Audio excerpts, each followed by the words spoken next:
So refraction of light. So what's the new topic? Refraction of light. बोलो क्या है नया टॉपिक? सर हो गए क्वेश्चन? मैं अलग से करा दूंगा, उसके में है नहीं अभी चैप्टर में, थोड़ा इसको पढ़ा दूँ. Yes sir. उसके सिलेबस में ही नहीं, ऑफलाइन हो गया सर? आईसीएसई बोर्ड में है नहीं रिफ्लेक्शन. और ऑफलाइन में चैप्टर हो गया है?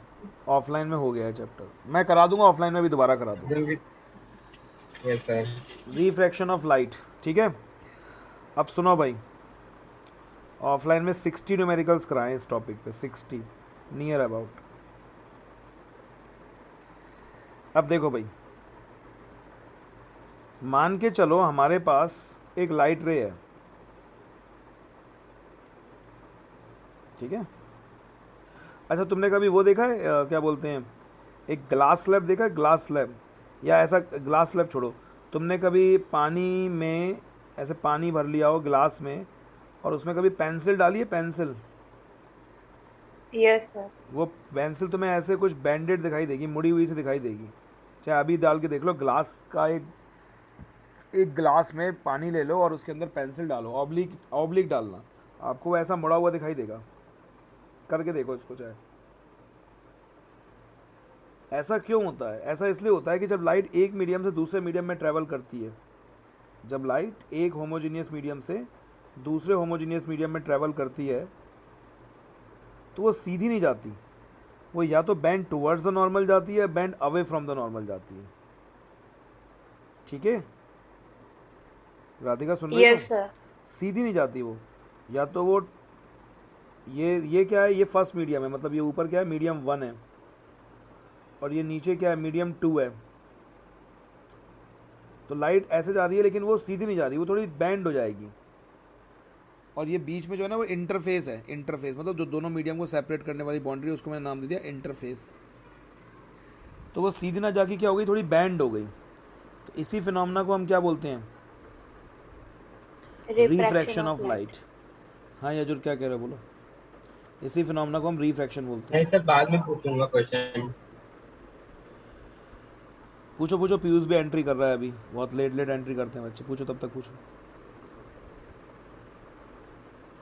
सर आप ये पढ़ा दो, उसके बाद पूछूंगा सर। तब मेरे को क्वेश्चन में बहुत टाइम से डाउट था। चलो आ गया पीयूष. पीयूष ऐसे लेट क्यों करते हो? Good evening sir.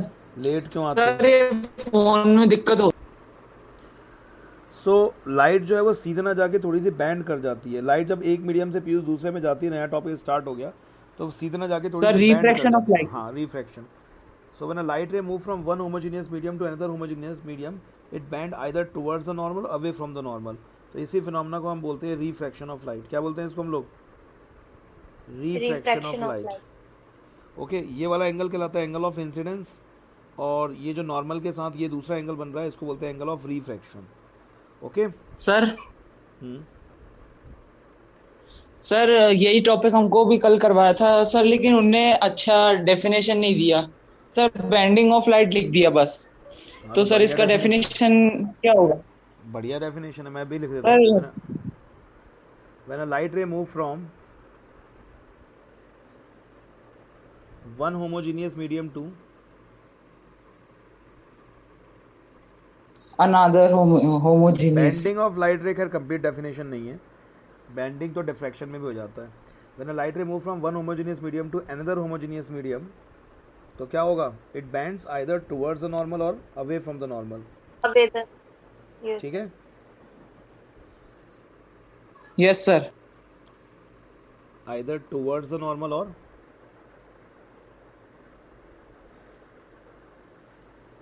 और अवे फ्रॉम द नॉर्मल. ठीक है. This phenomena is known as, क्या कहते हैं इस फिनोमेना को? Refraction of light. तो जो तुमने कल डेफिनेशन लिखी थी उसमें बस ये लिख देना, bending of light rays when light rays move from one medium to another medium, बस सही हो जाएगी डेफिनेशन. सर एमसीक्यूज में कैसे आ सकता है? अरे ऐसे क्वेश्चन नहीं आते छोटे छोटे की, bending of sir light rays. Homogeneous mixture होना जरूरी है। हाँ, होमोजीनियस नहीं होगा तो हेट्रोजीनियस अगर होगा तो उसी में रिफ्रैक्शन हो जाएगा. फिर हम डिफाइन कैसे करेंगे? सर अगर मीडियम होमोजीनियस नहीं हुए दोनों, हेट्रोजीनियस है, तो refraction with in the medium हो जाएगा ना. तो मैं डिफाइन करना है ना सही तरीके से, तो मीडियम होमोजेनियस वर्ड लेना पड़ेगा ना भाई, उसका कॉम्पोजिशन एक लेकिन सा सर होना फिजिक्स के चाहिए। रूल तो सेम ही रहेंगे। अरे फिजिक्स के रूल तो सेम रहेंगे, हम डिफाइन कैसे करेंगे? डिफाइन कैसे करेंगे? जब हम बोल रहे हैं मीडियम तो उसका मतलब होता है होमोजीनियस मीडियम। लेकिन अगर मैंने बोला एयर डिफाइन जो करने के लिए हमारा, दे रहे हैं ना ये तो सिर्फ। ये सिर्फ डिफाइन करने के लिए रहे। हाँ, अगर हम लोग ये सर बोलें, हेट्रोजीनियस भी देना। अगर हम लोग हेट्रोजीनियस, अगर मैं बोलूँ एयर से ग्लास में रिफ्रैक्शन हो रहा है, तो बेसिकली एयर में भी कई बार रिफ्रैक्शन हो चुका होगा, क्योंकि एयर का मीडियम भी होमोजीनियस थोड़ी ना है। Yes sir. ठीक है, एयर भी तो एक हेट्रोजीनियस मीडियम है, अलग अलग लेयर्स नहीं होंगी एयर में। Okay, Yes, yes. sir. अब देखो, अब इसमें क्या होता है, कुछ लॉज होते हैं, laws of refraction, laws of refraction. सबसे पहले तो लॉस तो बाद में, सबसे पहले ये बैंडिंग होती क्यों है? Cause of refraction, cause of refraction. तो रिफ्रैक्शन का जो कॉज है उसको हम समझने की कोशिश करते हैं। तो कॉज क्या है इसका? The change in the speed of light, the change in speed of light when it moves from one medium to another medium। Light की स्पीड अलग अलग मीडियम में अलग अलग होती है, ठीक है। Yes, sir. अब मीडियम इसी के बेसिस पे दो तरीके से डिफाइन किए जाते हैं। एक होता है optical rare medium. Types of medium दो तरीके के हो सकते हैं। टाइप्स ऑफ मीडियम कितने तरीके के हो सकते हैं? दो तरीके के, एक ऑप्टिकल रेयर मीडियम और एक optical denser medium. Optical rare medium कौन सा होता है? जिसमें लाइट की स्पीड ज़्यादा होती है किसी अपने दूसरे वाले मीडियम के कंपैरिजन में। से कंपेयर करके। हाँ, कंपैरिजन में। So medium in which speed of light is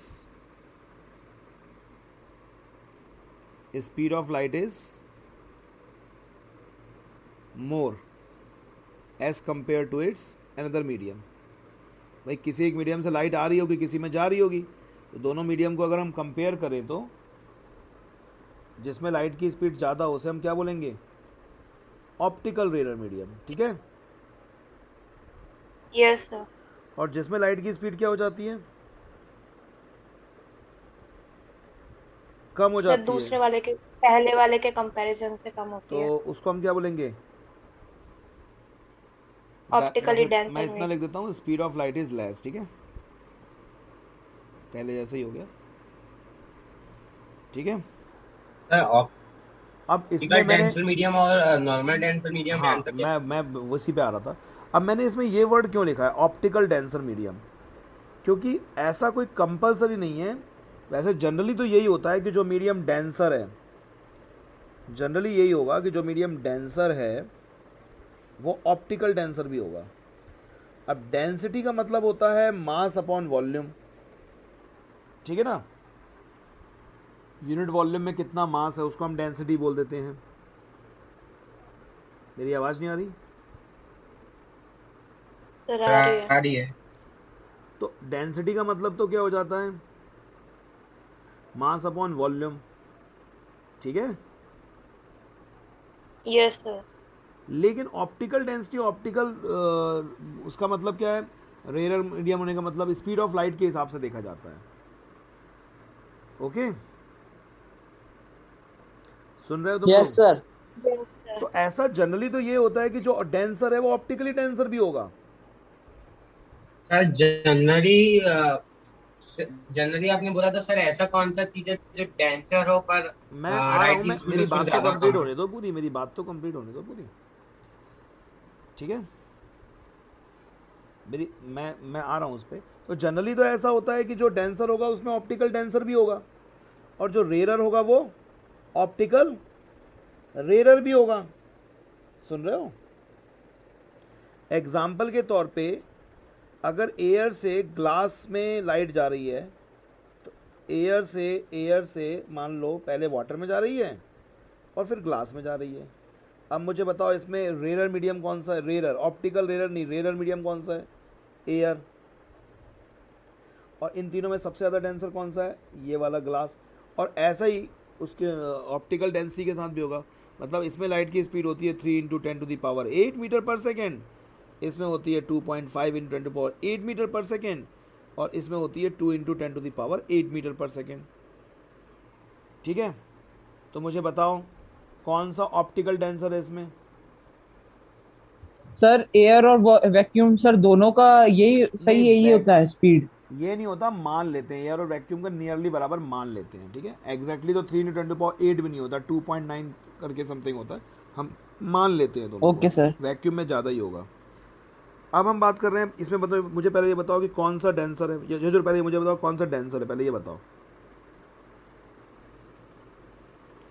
ज़्यादा डेंसर ग्लास। ग्लास। और ऑप्टिकल डेंसिटी किसकी ज़्यादा है? ग्रास की। हाँ, सर ग्रास की भी और वाटर की भी। नहीं, इन तीनों के कंपेयर करें तो सर ग्रास की। ग्लास की है। अब लेकिन ऐसा हमेशा नहीं होगा कि जिसकी डेंसिटी ज़्यादा है उसकी ऑप्टिकल डेंसिटी ज़्यादा होगी। तो एक इसका एक्सेप्शन देखते हैं। तो एक्सेप्शन क्या है? एक कैरोसिन ऑयल और टर्पेंटाइन ऑयल। कैरोसिन ऑयल और कौन सा? Turpentine oil. तो टर्पेंटाइन ऑयल की ऑप्टिकली डेंसिटी ज़्यादा होती है, ऑप्टिकल डेंसर है वो, लेकिन वो रेयरर है in comparison to kerosene oil. ये ऑप्टिकल रेयरर है लेकिन ये डेंसर है। समझ में आ रही बात? तो जनरली तो वैसे ही होगा जैसे मैंने बताया था। इसकी ऑप्टिकल डेंसिटी ज़्यादा होती है, इसमें लाइट की स्पीड कम हो जाती है, और इसमें लाइट की तो स्पीड लाइट की स्पीड कैसे कम कर रहा है? लाइट की स्पीड कैसे कम कर रहा है? लाइट की स्पीड किन फैक्टर्स पे डिपेंड करती है?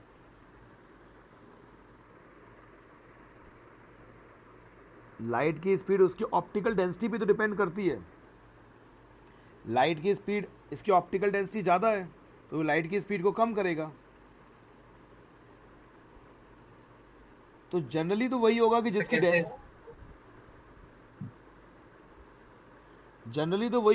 डेंसिटी ज़्यादा है। अरे बोलो, तुम बोलो। सर फ्रिक्शन टाइप का हो रहा है क्या? क्या फ्रिक्शन? सर ड्रैग एक तरह से। क्या? Sir light as a particle मान के चल रहे हैं और यहाँ पे ड्रैग लग रहा है, लाइट एज अ इसलिए पार्टिकल मान के नहीं लाइट चल का रहे हैं। ये पाथ। हमने लाइट एज अ पार्टिकल मान के नहीं चल रहे हैं, ये एक्सपेरिमेंटली फाइंड आउट करते हैं हम लोग। ऐसा पार्टिकल मान के हम अपनी तरफ से थ्योरी नहीं बना सकते कि पार्टिकल पास पास हैं कि दूर दूर हैं, उसमें थ्योरी नहीं बनती है। उसमें म्यू इक्वल्स टू c/v निकाला जाता है, लाइट की स्पीड निकाली जाती है, उसमें कैलकुलेट की जाती है, उसके बाद उसकी डेंसिटी डिफाइन की जाती है। हमें आज तक ये पता ही नहीं है कि लाइट पार्टिकल है कि वेव है। मैंने पूरी कहानी सुनाई थी ना, कल परसों सुनाई तो थी तुम लोगों की कहानी। क्या मैं आज तक पता ही नहीं है कि कहानी है क्या असली में? तो सर ये आपने भी बता दिया कि एक मीडियम से रेयरर मीडियम से डेंसर मीडियम में जाने से उसकी लाइट की स्पीड कम हो जाती है, लेकिन सर कम कैसे होती है? अभी मैं चैप्टर खत्म तो नहीं हुआ ना, चैप्टर अभी मैं आ रहा हूँ ना उस चीज़ पे। तो ये समझ में आया कि जनरली तो ये होगा कि दो तरीके के मीडियम है। ऑप्टिकल रेयर मीडियम वो होता है, वो मीडियम जिसमें स्पीड की लाइट की ज़्यादा होती है, और ऑप्टिकल डेंसर मीडियम कौन सा होता है? जिसमें लाइट की स्पीड क्या होती है? कम होती है। ठीक है, सुन रहे हो तुम लोग? Yes sir. अब ऐसा आखिर होता क्यों है, स्पीड कम हो क्यों जाती है? तो इसके लिए एक साइंटिस्ट थे स्नेल्स, उन्होंने एक थ्योरी प्रपोज की थी कि कम क्यों हो जाती है डेंसिटी। ठीक, तो वो ज़रा मैं थ्योरी बता देता हूँ तुम लोगों को। तो उनके हिसाब से लाइट को जब हम बात करते हैं तो लाइट एक तरीके से, लाइट का जब हम बात कर रहे हैं तो लाइट का मूवमेंट, यानी कि बहुत सारे पार्टिकल्स मार्च पास्ट टाइप कर रहे हैं।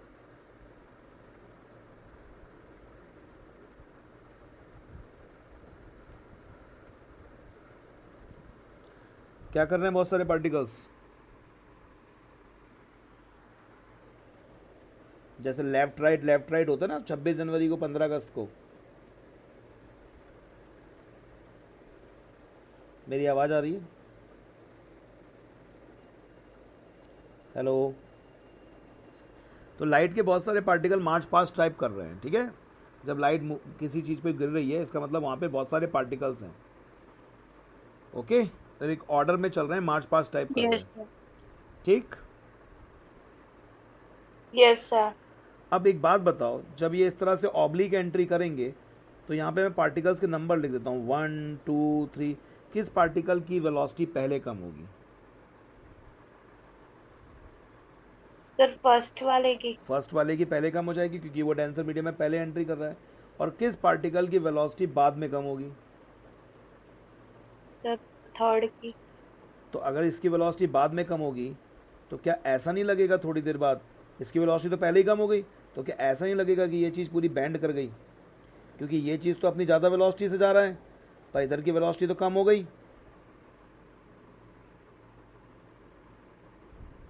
Yes sir. एक इंसान है, मैं जैसे बैच में बता देता हूँ। वो उसके दो कंधे हैं, एक तरफ का कंधा धीमे धीमे ऊपर करो, एक तरफ का कंधा तेज़ी से ऊपर करो, तो वो बैंड नहीं कर जाएगा? जैसे अपन लोग प्लांट में ऑक्सीजन हार्मोन वाले में पढ़ते थे। Yes sir. और अगर मान के चलो ये सारे पार्टिकल एक साथ एंट्री करें, सीधे सीधे एंटर करें, ये सीधे सीधे एंट्री करें,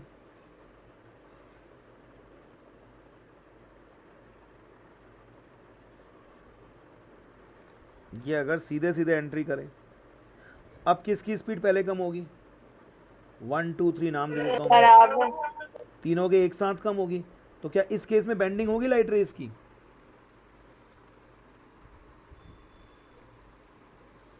क्या इस केस में बेंडिंग होगी लाइट रेस की? बोलो। No sir. इसका मतलब लाइट रे तभी बेंड करती है जब उसकी ऑब्लिक एंट्री होती है, और अगर सीधी एंट्री होती है तो रिफ्रैक्शन नहीं होता है, ठीक है। बात समझ में आ रही है?